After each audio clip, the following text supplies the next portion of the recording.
Is Arc Raiders just another extraction shooter cash grab, or is it actually different? I played both tests to find out. Has a price, and it's always higher than you think. 1,358 days to make a beautiful. So Arc Raiders drops on October 30th, and after playing both technical tests, I need to give you an honest breakdown. Just what you actually need to know before dropping your money on this. Let's get into it. First things first, Arc Raiders costs $40 for the standard edition and $60 for deluxe with extra cosmetics. It's on PC through Steam and Epic, PlayStation 5 and Xbox Series. Crossplay is fully supported, so platform doesn't matter. Now, what it is. So it's third person PvPvE extraction shooter. Like Escape from Tarkov, but you can actually see your character and there are killer robots everywhere. You drop into maps with two of your friends, scavenge for loot, fight AI enemies called arcs, which are hostile machines, and also deal with other players that are trying to do the same thing. Get in, grab valuable resources, and extract before you get killed by robots or other players. Everything you extract goes back to your underground base, where you can craft better gear and upgrade your stuff. And here is something nobody mentions. This was originally supposed to be free-to-play co-op game back in 2021. Embark Studios completely pivoted to premium PvPvE. Because, and I'm reading between the lines here, they wanted to focus on making the best game possible instead of spending their time figuring out how to monetize every little thing. Honestly, respect for that, especially after seeing what happened to, well, basically every live service game in 2024. Can you play solo or do you need a squad? Short answer, yes, you can absolutely play solo, and it's actually viable. The matchmaking heavily prioritizes matchmaking solos with other solos. During both tests I played, when I went solo, I barely ran into duos or trios. The system tries really hard to keep it fair. Now, is it easier with squad? Of course. 3 people can cover more angles, revive each other, and hold down auras better. But solos has its own advantages.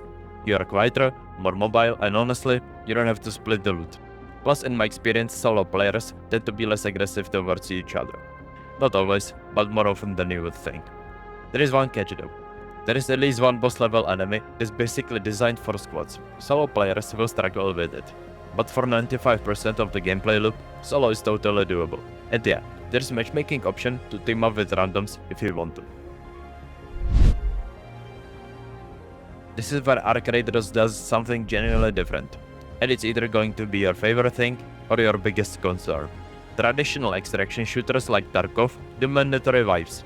Everyone's progress gets reset every few months. You lose everything and start from scratch. Arc Raiders said, screw that, and made wipes completely optional. Here's how it works. There is this thing called the Expiration Project. Once you hit level 20, you can participate in these 8-week cycles. You contribute resources and complete objectives, and if you finish everything by week 8, you get the option, not the requirement, the option, to reset your character. If you choose to wipe, you lose your levels, skills, inventory, workshop progress, all of it. But you keep cosmetics, achievements and account-wide stuff. In return, you get the exclusive rewards, unique cosmetics and temporary buffs for the next cycle. Now here's my take. I am actually in favor of this optional system. Not everyone can treat this game like a second job. Some people have careers, families, lives outside gaming. Forcing them to lose 100 plus hours of progress because a wipe happened is brutal. This way, casual keeps their stuff, hardcore players get their fresh start dopamine hit, and everyone is happy. The rewards for wiping won't give you combat advantages. Embark was very clear about that. It's bragging rights, cosmetics, and quality of life stuff. That said, we won't really know if this system works until the game has been out for a few months. It's experimental. Embark could end up adding mandatory wipes later if the economy breaks or the game gets too imbalanced. But for launch, I think it's smart. What do you think about optional wipes versus mandatory ones? Let me know in the comments, because I'm genuinely curious how the community feels about this. Now, let's talk about specs, because this actually matters. Recommended specs: i5 9600K, Ryzen 5 3600. RTX 2070, 16GB of RAM. This is the sweet spot for smooth Full HD high settings, and honestly, most people with decent gaming PCs from last few years should be fine. Download size is around 30GB, which honestly isn't bad for a modern multiplayer game. Now, here's the thing. Despite being built on Unreal Engine 5, this game is actually really well optimized. And I mean really well optimized. Not like almost any recent game we have seen. Arc Raiders actually feels smooth, responsive, and doesn't murder your GPU for no reason. I had consistent frame rates, minimal stuttering, and only a few minor frame drops in heavy combat zones with ton of explosions going on. Nothing game breaking at all. Console players should be fine, and from what I heard, it runs great there too. Let's talk about weapons and how loadouts work, because this system is pretty interesting. Arc Raiders has a good variety of guns. Assault rifles, SMGs, shotguns, snipers, and pistols. But here's the thing, there is no one best gun. Different situations need different tools. The Anvil revolver is a beast at the close to mid-range with massive damage per shot, while the Rattler is great for beginners with its full auto spray. What makes it interesting is the weapon modification system. You can craft modifications at the gunsmith in your workshop or find them in raids. Slap a suppressor on your rifle and suddenly you are playing stealth. Weapons come in color-coded rarity tiers, from grey to golden. You have two loadouts options. Custom loadout, pull from your stash, your crafted weapons and gear you have earned. But there is also a free loadout that gives you randomized basic gear at no cost. So if you died and lost everything, you can still jump back in, without grinding for hours to rebuild. The free loadout won't make you a god, but it's enough to survive and start collecting resources again. Your workshop has a different crafting stations. Weapon bench for guns and attachments, equipment bench for gear, med station for healing items. Each one can be upgraded to unlock better recipes.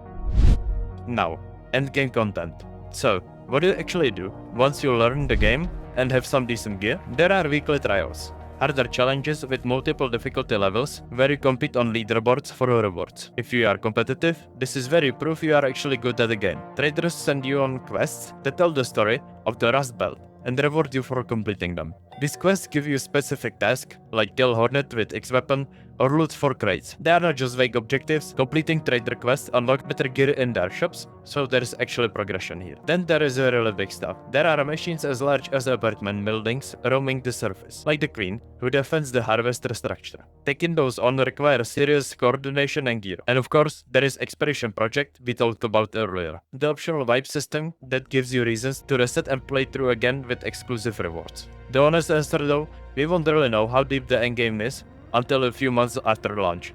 Again, Embark will need to keep adding content.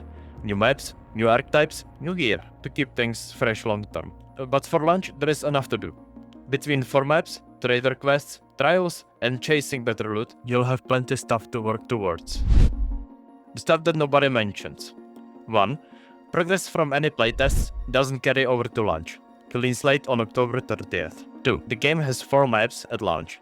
Dam Battlegrounds, the Red City, the Spaceport, and Blue Gate. Each one feels different and has unique loot routes. By the way, I uploaded video on my YouTube channel. It's an hour long, and you can see basically all of the maps if you want to check it out before the release. 3. There is a proximity voice chat system, so you can actually talk to enemy players before deciding whether to team up or betray each other.